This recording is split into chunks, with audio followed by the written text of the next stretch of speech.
Hi, my name is Jacqueline. I go to Palo Alto High School and I'm a rising junior. My intensive project was the 4-joint robotic arm, and it's a robotic arm that can spin, extend outwards, extend upwards, and has a claw at the end. My second milestone for this project was to get the Bluetooth connection working with the arm, and also add a modification to my arm. For the Bluetooth control, it uses a small Bluetooth module that plugs into the Arduino, and this module allows a phone to be connected to it. So on this phone, I have an app with a couple buttons on it just to control each motor, and just by connecting the phone to this Bluetooth module, I can use it to control each joint of the arm. And so that was the first part of my second milestone, and for the second part, the modification, I decided to add a new joint to the arm.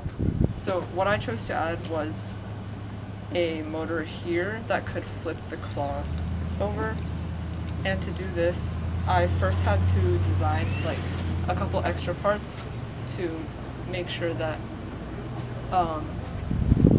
just to add on, basically, and to do that I used Onshape, which is an online CAD program, and I made a 3D model of the claw and built off of that to make sure that all the pieces would fit together properly. And then after finishing that, I used a 3D printer to print out all the pieces and assemble it together.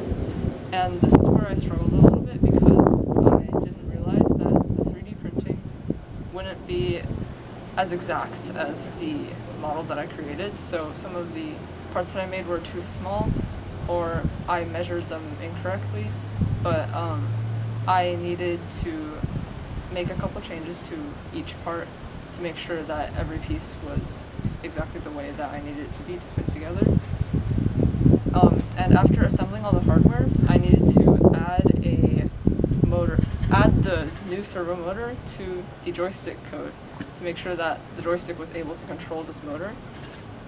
And since the X and Y axes of each side of the joystick were already being used for the other 4 servo motors, I decided to assign this new servo to the buttons on each joystick.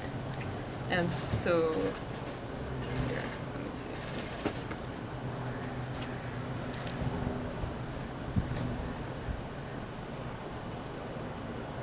see. Yeah, so now when the right joystick is pressed, the servo goes to the 0 position, and when the left joystick is pressed, the servo will go to the 180 position, which flips the clock.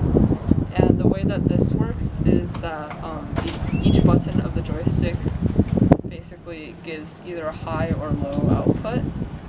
And on this joystick, the pressed down position of the button gives the low value, and the unpressed position, it gives the high value.